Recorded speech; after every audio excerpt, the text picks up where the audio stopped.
Selena, can you hear me? Yeah, I can hear you completely. Something like this on social media right now to let people know to log in, or is it more of a private thing where you can't just tune in? Yeah, anyone can watch it. So all of the talks are available on our website, and then that's done basically through YouTube. Um, Well, so maybe I don't have to do it live. I can just put it on socials. You guys can give me some things to tweet later and I can put them on. yeah, that would be amazing if you don't mind. Yeah, No, no worries. Yeah, sure. great, thank you. We're live now. Good evening, everyone, and welcome to Opera and Conversation today. Today, we're so um, glad and excited to be joined by Danielle de Niese, who is an Australian American soprano and was described by New York Times Magazine as opera's coolest soprano. Um, Her career has included countless starring roles, including Marriage of Figaro, Così fan tutte, Orfeo e Eurydice, and so much more. And I'm sure we'll get to hear a lot about her amazing work. And she also performed in Blindborn in 2005, which launched her to international fame. And she's going to be with us to talk about her career and give us what I'm sure will be some very inspiring input and information about her experience in the opera industry. So, without any further ado, I'm going to turn it over to our president, Zelina Viliami, and to Danielle. So, thank you for being with us here today. Pleasure. Good evening. Hi, everyone who's tuning in. Great, thank you so much, Priya. And yeah, as Priya mentioned, I'm Zelina Viliami. I'm the founder of Oxford Contemporary Opera. And Danielle, I'm so glad you could join us today. Thank you so much for being here. Pleasure, Selena. It's nice to see you. Yeah, it's great. It's really wonderful to be able to do these live stream talks. Obviously it's really weird having everyone in their rooms or their whatever, but it's great that we'll be able to talk to you. So yeah, thank you so much. So I guess I wanted to start off by, obviously we'll be talking a lot about your different roles and how you feel about opera. But when I was doing some research, I saw just how incredible your upbringing must have been. From I think you won an Emmy when you were 16, you made your Met debut at 19. Can you tell us a bit about that and how opera was sort of involved in that upbringing?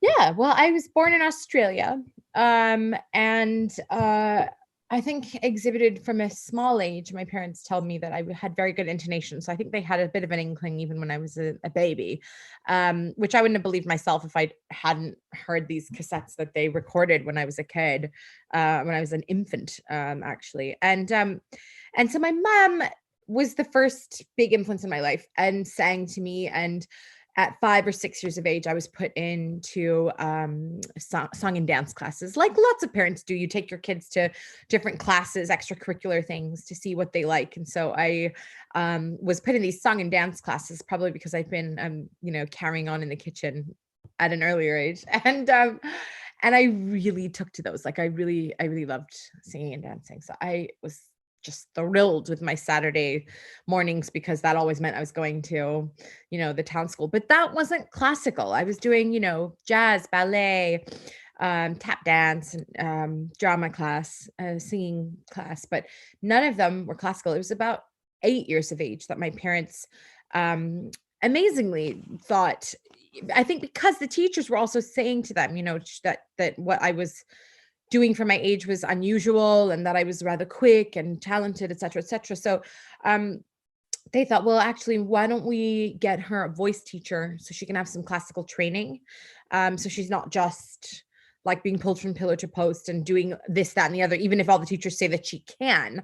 So I was 8 at the time. It was really hard to find a voice teacher who would take on an 8-year-old. And my mom found one with the Victorian State Opera in Australia, called Amanda Culliver. And she said, I'll take this 8-year-old on. And so I started to do the Kai scales with her and the Viardot exercises and sang Bach and Haydn and things like that. And I loved it. And it really took off from there. And I know that sounds really unbelievable to say, but at 8, I basically decided, oh, I want to be an opera singer. And the reason that I think I came to that decision was because I had lots of friends, my mates in the different classes I was doing. We could all sing and dance and act and do all the different, types of dance. But I felt inside that none of them could do this. I thought, oh, well, this is really unusual and special, and it felt very natural to me. And so I think that's how I viewed it at the time. And I probably didn't articulate it in that way when you're 8 years old, but I drew a picture of myself standing alone on the stage with these big curtains and me in a big dress. And I said to my mom, you know, this is what I want. I want to be an opera singer. So, and yeah, it was a moment when you don't really think you're going to have a life changing decision like that. But once I decided that I absolutely had to do that, then that's what I wanted. And I was really fortunate that my parents did everything that they could to try to enable me to achieve that. From 8, I started to take, so I continue with all of my dance things. I also started piano from age 7. I also did music theory from age 7. I'm sorry, you guys, that phone is ringing. Someone will pick it up. Yeah, so I've done so many wonderful things that have rounded out my musical background, my training, basically. So I didn't just kind of go, I want to be a singer, so then I'm going to sing. I continue with my movement lessons. I continued with theory, piano, and that led to, we moved to America. Then I continued all of my training at a school called the Colburn School of Performing Arts, which is now a humongous conservatory on the West Coast, one of the major big ones that's right opposite Disney Hall in Los Angeles, and it has grown into an incredible school. And that's where I continued my training from age 10. So I continued all of that. As you mentioned, I won an Emmy when I was 16. I started hosting a television show in Los Angeles called LA Kids. It's a bit like, I guess the Americans would say it's like 60 Minutes. And I imagine that, what would it be like in England? Maybe like the Jonathan Ross show or something. I don't know. Not a variety show. No, Jonathan Ross is not right. It would be like, what's that culture show? Like The One Show or something like that. It would be like, it's like a current events show, but an arts showcase for young people. So it's a young people's 60 Minutes, basically. And so we covered things like, you know, lots of arts happenings in the communities, but also really tough hitting subjects like children living with AIDS and, you know, it's pretty kind of heavy stuff. And I think we won for that category, actually, children living with AIDS. So for that show, and that was wonderful. So I did that alongside doing things like making my opera debut at Los Angeles Opera when I was 15. And then I ended up in New York for my Broadway debut in Les Miserables at 18. I wasn't even finished with high school yet. And my mom organized for me to sing for a teacher who's recently passed away called Ruth Falcon.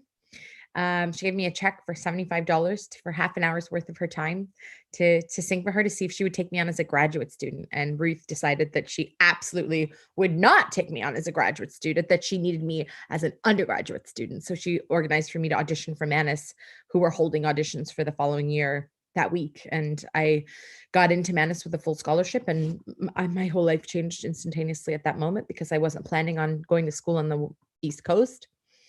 And that led to me getting into Manus's opera program as a freshman, and getting cast as Susanna, which was a lead in The Marriage of Figaro, which also, you know, it doesn't always happen when you're a freshman in university. And that led to the Metropolitan Opera coming to that performance, which led to me being asked to audition for James Levine. I was still 18, still a freshman in college. And that audition led to me making my debut at the Met as Barbarina when I was 19, in this absolutely insanity cast, just absolutely crazy cast of Titans, which included Cecilia Bartley as Susanna, Bryn Terfel as Figaro, Renee Fleming as the Countess, Dwayne Croft as the Count, Suzanne Menser as Carabino, Levine conducting, as I mentioned, Jonathan Miller, new production, DVD, Christmas broadcast, everything. It was basically the everything you could dream of cast and show. And there was little me at 19 singing Barbarina. So, they thought I was ready to be at the Met to debut, but they weren't sure if I was ready enough to join their young artist program, which was hilarious at the time. I remember being told that by my manager and just thinking, he rattled off the cast to me while I was heading, you know, in between, you know, theory and ear training. And I remember thinking, like, can anyone hear the things I'm hearing right now on the telephone? I couldn't really believe it. And then he said, but they're not sure about the program, which is, just crazy. And but totally sage, actually, in a way, because it's one thing to have a voice and to have stage presence and be able to show that you're comfortable on stage and can manage the rigors of doing a stage production. But it's another thing whether you have the sort of head on your shoulders to manage the rigors of an adult training program, and that's an adult world, and it's at the top, of the opera world. It's the Metropolitan Opera's young artist program. So I did a coaching with John Fisher, who was the head of music at the time at the Met, and passed that with flying colors, thankfully, because I think I've prided myself on being a very strong musician. But having had all the training that I've had, so the piano, the music theory, the counterpoint since 7, even though I was so young at 18, I was still a very well-developed and rounded musician in addition to being a singer. So that allowed me to show my colors, I guess, in that coaching. And then I was invited to join the Young Artist Program at the Met. And I did that for 3 years and have been traveling around the world singing ever since. Wow, I mean, that's such a great story. Thank you so much for sharing. Sorry, but sort of like all over the place, really. But no. I think it's always great to have an introduction which kind of covers a bit of everything. I mean, that sounds incredible, in debuting at the Met at such a young age. How did you feel during the auditions? And I guess from that, do you have any advice for singers who are auditioning for big roles like that? Well, when I did my Met audition, I was, as I said, 18. So I didn't have not everything I sang for that audition was operatic repertoire. Like, for example, I needed to sing something in German, or I felt that I should, or I was advised that I should. But I think I sang a lieder song. I didn't sing, I would have what would have been the Mozart that a young 18-year-old would have sung in German repertoire might have been something like Pamina. But even Pamina, I didn't know. And I didn't, I was advised, don't just go and run and sing Pamina right now. Why don't you sing something you can do really well? And I guess my advice, I remember, it's just reminding me that when I auditioned for the New York Phil when I was 18 as well, or maybe 19. And I sang Ständchen of Strauss. I needed to sing something German. So I sang that. I didn't sing, go and push to sing something else. I sang something that suited my voice, that was right for my voice, that I could sing well, that could show my artistry and show my musicianship as well as my vocal capacity. So yeah, my advice is find the repertoire that suits you and sing that and focus on that. If you don't feel particularly strong in one type of repertoire, well, don't sing that in the audition then. Why show a side of yourself that you think someone might go, I'm not sure that's for them. If that's the answer, then it probably wasn't for you to sing the audition with in the first place, I would say. Tough one, but yeah.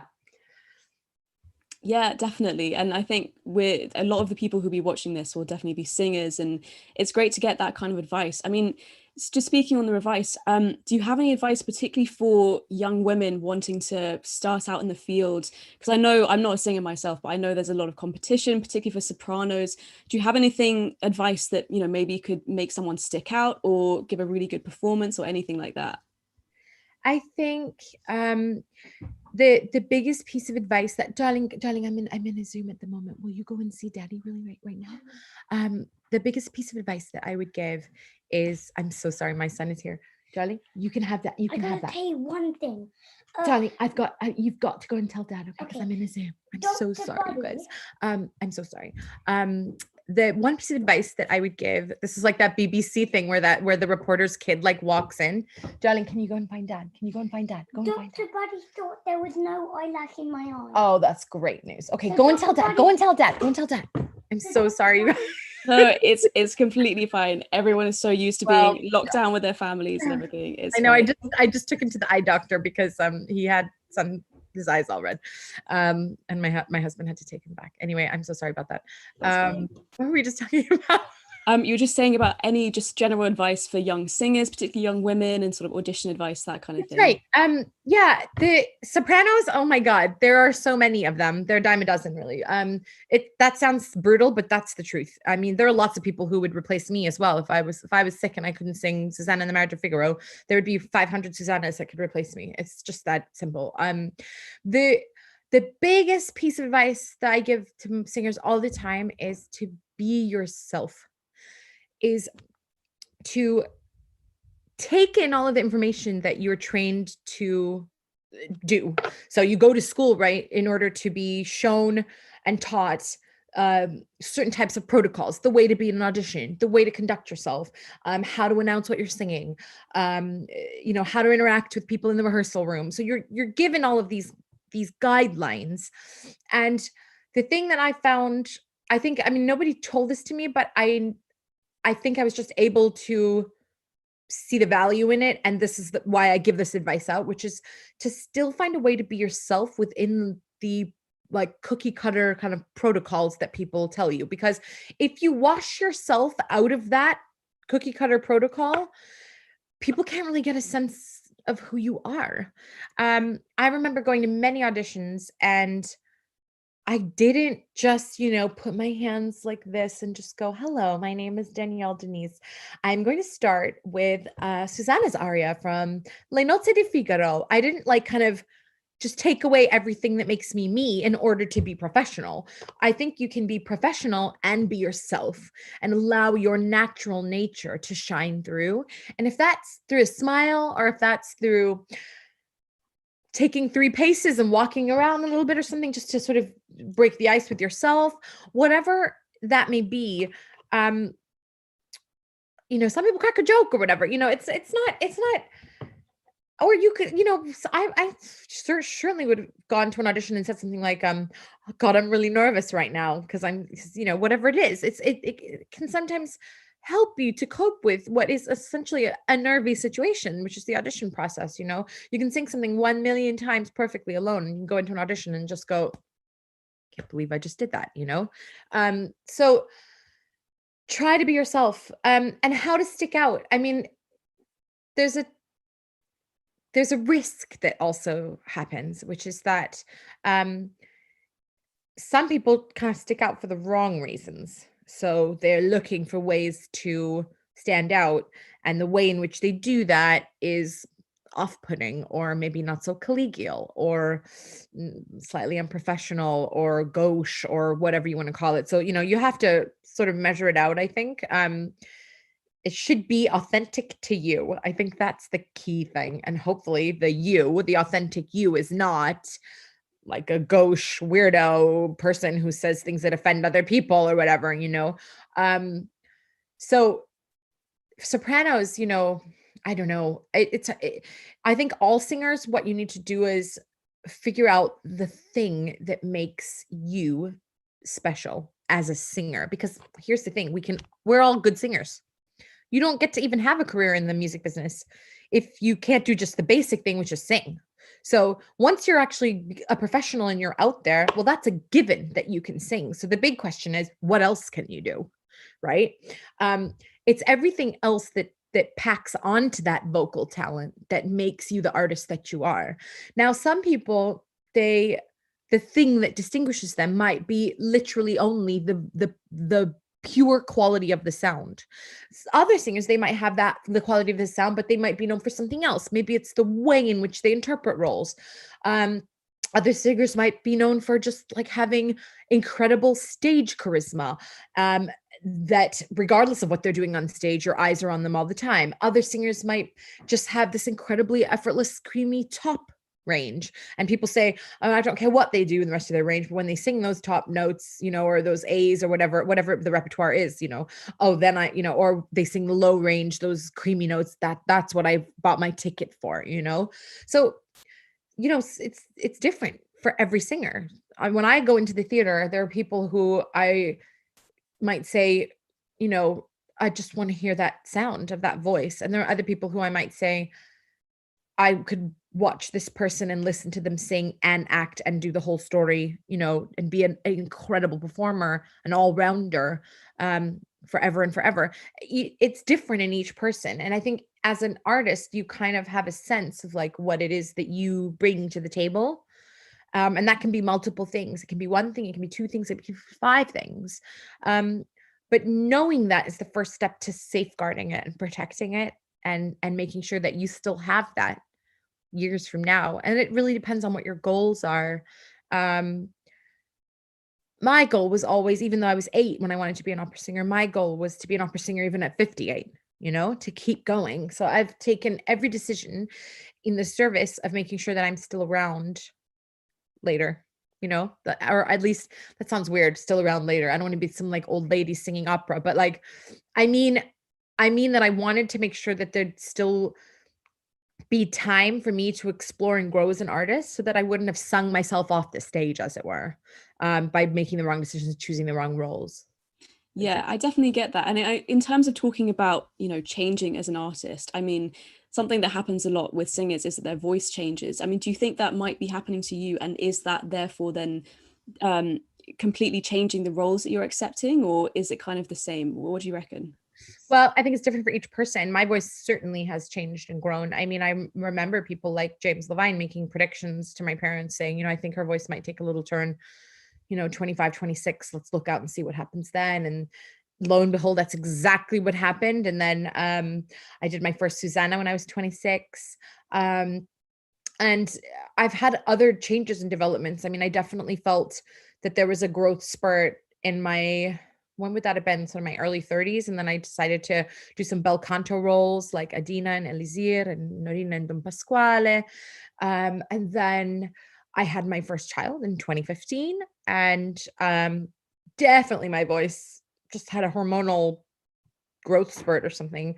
It's a funny thing though, because I know other singers who've had children and have gone through hormonal changes, but have remained exactly the same. Coloratura sopranos, have kids and they don't sort of necessarily just not sing coloratura and the voice gets bigger and heavier, but some do. I mean, it can happen. And so I think it really depends. I feel that maybe there's a sort of, your voice has its own trajectory destiny that it's going to go through. So it's not like I feel, okay, I need to have more kids in order to like propel a growth spurt.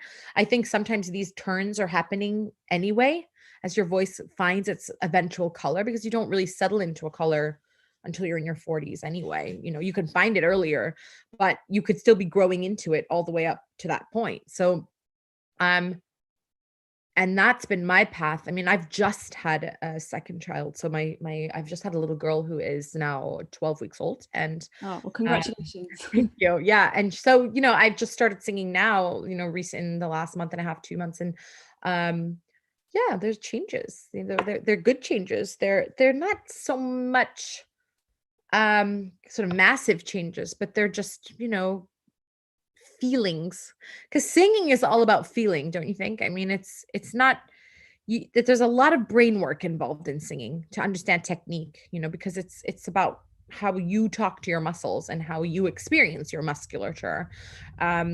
If you could sing by reading a book and someone goes, do this, do this, do this, do this, then it was that easy, everybody would be an opera singer. But it's not. You have to visualize, you have to imagine, you have to, we can't touch this instrument. So it requires that level of coordination, and it's a growth experience. It's constantly a growth experience, you never know. So it would be different for everybody. Yeah, that's so interesting. And obviously you've mentioned, different roles that you've played across time. Do you have a particular process for preparing for all of your roles, or does it change depending on the music and the character? Well, my basic processes are the same, in terms of like translating the entire role, researching the history of the composer and the opera and the piece and the librettist, and piecing all of that together with the language that's in the whole piece. I never, I mean, this sounds really obvious, but I would never just learn my part, as it were. I would learn the whole piece. I mean, not by memory, but I would look at every scene and I would look at every person's role in their text. And you learn a lot about a character by what other people say about the character in the piece. So kind of looking at that can give you a shape of your character that maybe just looking at your text might not give you. So that's part of my sort of detective work. And when I look at recits and things, I look a lot at I find that so much about what I can take from a role is in the score already, but it's how you read the score and how that music comes off the page that makes it yours, so yeah, I remember I made a film for the BBC called Birth of an Opera, which was basically the beginning of my process of preparing my first Rosina for Barbiere di Siviglia. I'm never even, amazingly, not really seen properly a production of the Barber of Seville in all of my years in opera, which turned out to be a fantastic thing because I really put fresh eyes onto this role. But one of the things I noticed that was so interesting was I had to go on camera and like just walk the camera through what I do when I look at a piece of recit. And I you can't prepare that, right? So I just literally opened my score and I was like, right, so here's a piece of page of recit. So this is what I do. So I just literally talked through what I'm doing, how I'm looking at things. Why is this rest there? What does that mean? What does this rest mean? What clue does that give me dramaturgically that the composer chose to put a rest in between a sentence that's not finished? What does it mean? Is it a rest because she's stuttering? Like, what's the reason? I know that, you know, there are the typical rests that are filled in order to provide for the meter to be stable, but there can be other clues that are in there, you know, that the composer leaves. And I remember finishing doing this talking thing, and the camera guys and the sound guys, they just finished their shots and they went, that was really fascinating. I had no idea. And I thought to myself, I was like, wow, you know, if my crew guys are interested in this, then this is the stuff of music, you know? And it got me really excited because that's what I love. I love doing that. I love sort of devouring a score. And then I love that you can get all the way down into a role. And then when you finish doing that run of performances, you can bring the score up later and then you see it differently. And then you start again with Baroque music, you just start over. That's the total gift for me of just what I love about music is that process of taking some ink on a page and giving it life, you know? Yeah, definitely. And I feel like, you know, obviously because of the pandemic and everything, we're all missing live performance so much. And I want to talk about that in a second. But it's funny that you mentioned, you know, you've made films and everything about opera. I think it's really impressive that you've been able to communicate things about music other than just through the traditional way of performing it. So in that way, do you see yourself almost as an ambassador for classical music in the UK, and in terms of, you know, introducing it to young people? Well, I love that. I mean, it's not like I wouldn't say I kind of sit around going, I'm an ambassador for classical music in the UK, but I'm proud to be one of the people, and there are many who really champion classical music, especially to young audiences. I've done it my whole life. I love taking music to kids. It's just one of the most fulfilling things. And I look for every opportunity to. And I often go to the opera, you know, the education departments in an opera theater. And it's always striking to me that when I go to them, they usually look a little shocked to see me. And then they kind of are like, oh, well, that's wonderful. Yeah, we'd love to take you up on that. And they just basically say to me, like, not many people come and do that, which I never can understand. I know that this is the balance of singing, right? Because as I said before, you have to find the thing that makes you special and kind of like safeguard it and everything. And part of that is also sort of self-preservation. And the only person that can do that is you for yourself. If you don't safeguard your instrument, no one else will do it for you. They'll take as much as you're willing to give. So that probably explains why some singers don't want to get up at like 10 o'clock in the morning on the day of a dress rehearsal and go and talk to 45 kids when they've got to sing at 7 o'clock in the evening. I get it. I totally get it. But in my personal world, I like doing that. I really like doing it. And I feel like it's always worth it. And I feel like it helps children to connect to music by connecting to an artist. I think we live in a really like face-based culture where we gravitate towards an artist, but then we want to know what they think about things and how they create art. And if we like that, then we can like and appreciate any kind of art that they create, any creation that they make, right? So I try to talk to children before the opera rather than after, although of course I'm happy to after. But if you can get them before, it's even more interesting because they meet you before they get to see you on the stage. So then they know you a little bit. And then when they see you on the stage, it makes the experience something else that's not just like watching a movie and then meeting one of the actors from the movie after, you know? I think it's really important to connect with kids like that because that's the next generation of opera goers. It's people, and I'm not trying to sort of convert people either. I hate the idea of like every one of us going out and going like, you have to like classical music.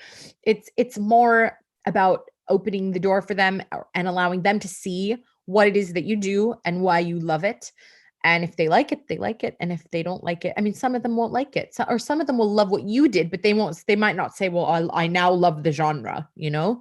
They could still love you as an artist and go, I really dig what you do, but maybe they don't want to come and see someone else. And that's fine. It's just about sort of being open-minded, really. Yeah, and I think giving especially children the opportunity to engage with this kind of music and to meet the people who make it happen is so important, and something that, you know, I'm really hoping that the industry can do again once live performance comes back. So yeah, just going on to this topic. I mean, obviously the pandemic has disrupted so many lives and so many, you know, industries, obviously music being one of them. How well do you think the opera industry, particularly internationally, but I guess particularly in the UK, how well do you think it's responded to the pandemic? Oh, well, I mean, look, I don't think any of us could have foreseen this happening. And so I just commend everybody for their reactions, because I mean, to react at all is to survive it, really. I mean, who are we to say what it's like to be in these administrations' offices or Zoom meetings, as it were, going through all of these scenarios, scenario after scenario after scenario, trying to figure out how to keep both the company afloat, keep people paid and supported, and keep going while not going. That, I mean, what a concept. Yeah, I really don't envy any of the people who have had to sit in meetings to try to do that. And I have been privy to some of those travails through my husband, Gus, who runs Glyndebourne, although I've not been in the meetings, but I've certainly seen the amount of meetings that have had to take place and the amount of planning and then canceling that plan and make a new plan, cancel that plan, make plan C, and it's like plan W, plan X, you know, just plan after plan after plan that gets scrapped and made way for a new plan. I think the wonderful thing is that opera has withstood the test of time, and I know we will survive this. It might change things. It might definitely change things, but then so did the crash of 2008. I mean, that changed opera as well. I mean, it changed how far people were booked in advance. And, you know, it meant that, you know, sometimes for quite a few years after that, everyone kind of went, oh, like the thing is that because of the crash, we can't do this or this, we can't do that. We can't pay this. We can't rehearse for this long, or we can't get this many orchestra performances. There's so many variables.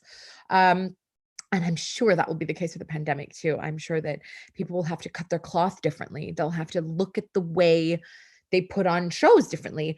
But I know that it is possible to do fantastic theater even with less than you imagine. So, you know, I have great hopes for the resilience and also the innovation and the creativity that will spring forth out of these sort of terrifying circumstances. Yeah, and I think also the ways this, as you say, the creative and innovative ways that companies and performers are responding to the limitations is really interesting. Like I know, for example, in I think the summer you did a performance at Glyndebourne in the Gardens that was yes, social distance and everything, and also you have, you know, digital opera and online content. I mean, how do you feel about those sorts of things as a performer? Do you think it's a sort of good thing that we're having more digital, socially distanced content, or do you just want to get back to live performance? Well, I think nothing can take the place of live performance. Live performance is a thing that you can feel on your skin in a way that you just can't feel it digitally. No way. I mean, it's a digital performance is wonderful because, for example, the HD broadcasts that happen from opera houses all over the world now, they're wonderful things because they give you that close-up sensation that hopefully makes you want to feel that on your skin live. And so you get your butt out and into the theater, you know? So it's they should feed one another, you know? And I don't think anything will ever replace live theater, but we're so lucky that we live in an age where we have so much tech available to us to allow us to say, even in a pandemic, even in lockdown, we can get a camera set up, we can do this, we could film something even on an iPhone, and we can get this out.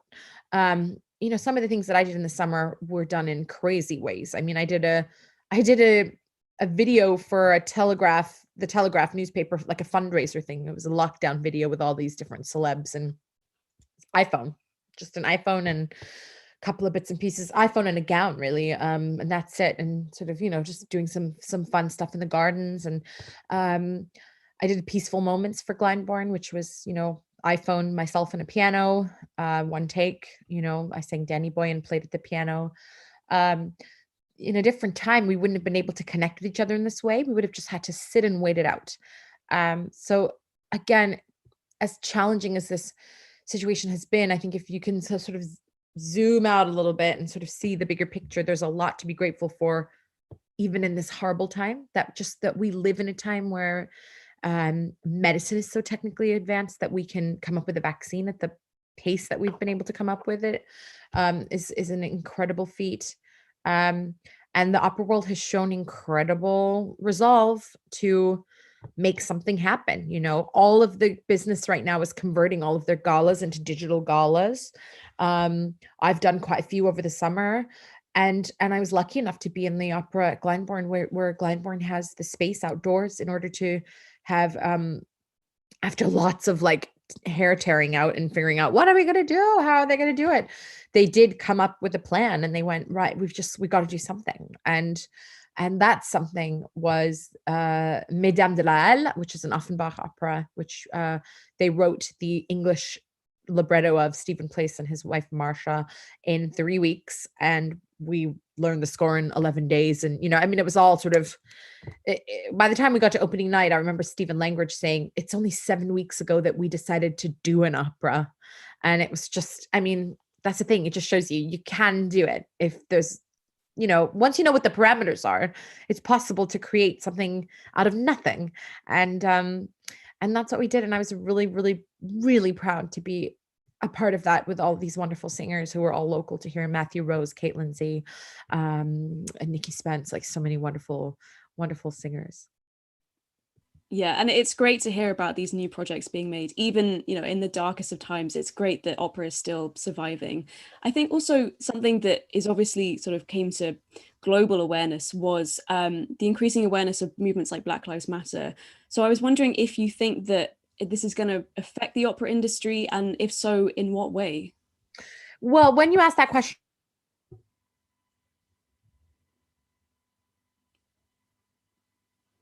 do you mean Black Lives Matter movement is going to affect? Are you talking about more how opera is coming out at the same time as a movement like that?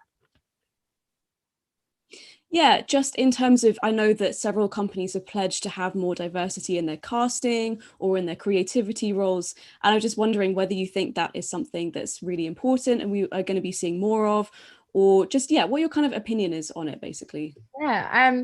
Well, I've always said that opera is one of the great métiers and mediums where they still do colorblind casting. In Hollywood, if you did The Marriage of Figaro in Hollywood, then someone like me, if I played Susanna, then the Antonio would have to look the same as me because he's my uncle in the opera, and it has to look plausible. In opera, they don't care. If you can sing and you can be the part, then you can play the part. And nobody says, but you don't look the same as the person who plays your mother, or we need, everything to look homogenous. So I've always found opera to be incredibly colorblind in that sense. Of course, it's wonderful that companies, would pledge to have even more diversity. And I suppose that speaks to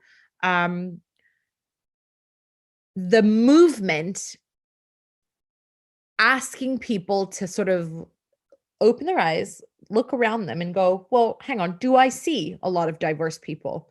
And sometimes it may not have occurred to institutions that there aren't enough diverse people. So that being said, I am obviously an ethnically diverse person. And I found always that my talent or my whatever I had to give as a musician just trumped any other barriers. I was never even asked about my ethnicity until I remember it, 2006. I was asked about it by a reporter from the Financial Times, who did a very, very long interview with me and saved that question for last. The last question when we'd already said goodbye. He said, "Oh, so can I ask you one more question, actually? Did you ever find that color has been a barrier to you succeeding in the opera world. And I was so shocked. Well, I'd never been asked the question before. So I just wasn't expecting it. And I answered him as honestly as I could. I said, to be honest, I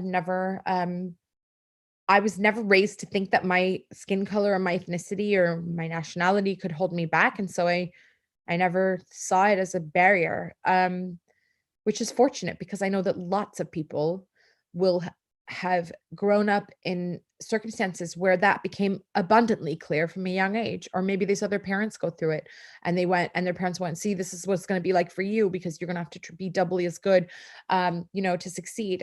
And absolutely, there is a part of me that knows I have to be the best to succeed. So, I don't know if that's because of color or not, but I just have always known that. And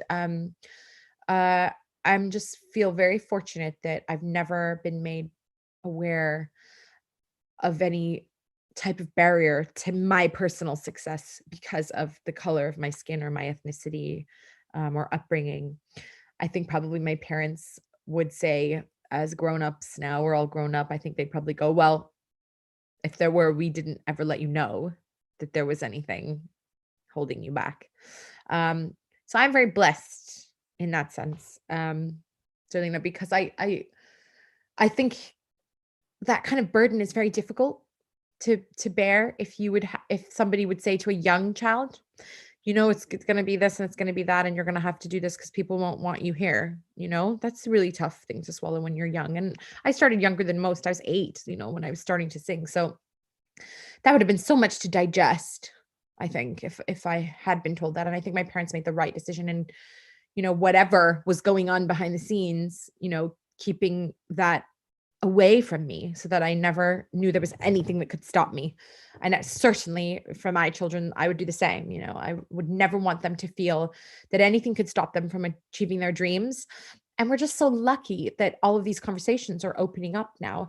And sometimes, the world has to go through periods of great unrest, like what's been happening in our democracy in America, in order to sort of shake things up and then move the conversation forward. And pendulums, they don't always swing in your direction. Sometimes once they've swung in this direction, they need to swing the other way, and it goes to an extreme other direction until it sort of settles in a medium that is actually better for everybody.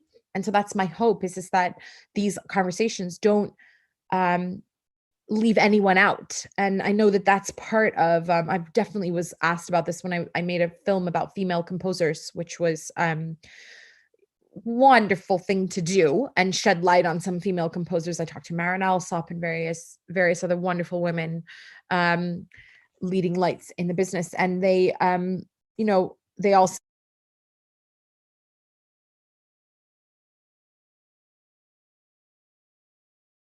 we need these examples. And what I would wish is just that everybody would know that seeking equality, seeking a seat at the table is not necessarily to unseat anyone else, but just to pull up another chair, not to oust anyone else from the discussion. And yeah, that's how I feel about it. I don't know if that's helped to shed any light on anything, but that's great. I'm just aware of time, so I'm just going to turn to some questions that we've got from our audience. Lovely. Just the first one. This is a bit of a long one, but they've said opera is such an international art form, and of course you performed in so many countries. Do you think this will still be the case when things are back to normal, or do you think Brexit will kind of impact this a lot in the opera world? Well, I hope that Brexit won't impact this, and that a visa situation can be arranged where it's not prohibitive to performing, to meaning where a person doesn't go, oh God, I'm gonna have to go through all of that and it's gonna cost this much. I don't actually have that money. I'm not gonna audition for this role in this country. That hopefully there can be some crossroads that'll make it easy for performers to go between Britain and Europe without big barriers. And yeah, I hope things return to normal. I get frightened when people say, well, this is the new normal. This is the new normal. And I think, oh my goodness, I really hope this is not the new normal. I hope that we find some version of our previous normal that maybe we're all a bit better off. Maybe we're all a bit more hygienic. Maybe less opera singers will get sick now because everybody will be a little bit cleaner with the hand sanitizer when they travel. That would be wonderful. Yeah, I hope that everything becomes easy, and I hope it doesn't become, a big deal to travel abroad. It certainly would be such a great shame for singers both in Europe and in Britain. Imagine, for example, if you have just say you're doing Rusalka in Britain, and just say you lose your prince, he's sick, and the cover hasn't fully learned the part or something, where normally you might be able to get a singer from Europe who maybe speaks Czech and knows the part, and can fly over and do it. If that person couldn't get a visa that day to come, then you'd be really stuck. And the same would go if you were doing, I don't know, if you were doing some Britain piece at La Scala and you needed a British singer, it'd be lovely that person needed, if they had to jump in, they could come, they could do that. Or you needed a British maestro, for whatever reason, or for example, a Baroque conductor. I mean, I did a performance in San Francisco where, the particular Baroque conductor that was unable to continue with his contract was gone, and then they needed to find someone else, but they couldn't find someone in time with the visas, so they ended up getting an American wonderful conductor. But still, I think it would just be lovely if we could always be able to get the best person for the job, and that it wasn't confined to one country because of a visa situation. Yeah, definitely. Our next question, someone has asked, is there anything that you wish you'd known when you were training to be an opera singer? Is there anything I wished I'd known? Well, okay. Well, one of the things that I wished I'd known is when I had my first son, my son Bacchus, obviously everything changed vocally when I had my first child. And because you've never had one before, you just have no idea how it's going to go. And now I've had my second, and I knew how it was going to go. And I knew that eventually everything settles and the voice comes back and everything feels good. And I wish I could have gone to myself in 2015 and gone, don't freak out, because it will all come back and it will all settle. It might be a little different. It might feel a little different. Be patient with yourself. Be loving of yourself. Don't panic. Don't freak out. I'd love to go back and tell myself that. That being said, I got through that period as strange as it was. And I came out of the other end a stronger singer as a result of having that freak out, I guess. Yeah, great. Just one last question, which is, are there any roles that you haven't performed yet that you are dying to do? Well, yeah, there's loads. There's so many ones. I used to love the idea of doing Manon. I still do. I would love to do Massenet's Manon. I wonder, I've been asked quite a bit since doing Musetta in La Bohème at the Royal Opera House a couple of years ago. A lot of people have gone, I wonder if you would ever do Mimique. Would you do it? Would you do it? Yeah, I'd be very curious to do it and see what there is to bring to it from myself. And lots of lovely things. Like, I love Scheherazade, the Ravel Scheherazade. I think but I have plans to do that. And things like Poulenc, La Voix Humaine. I was really looking forward to Dialogue of the Carmelites, which I was due to do at Glyndebourne in a new production last year, and hopefully will be rescheduled at some point.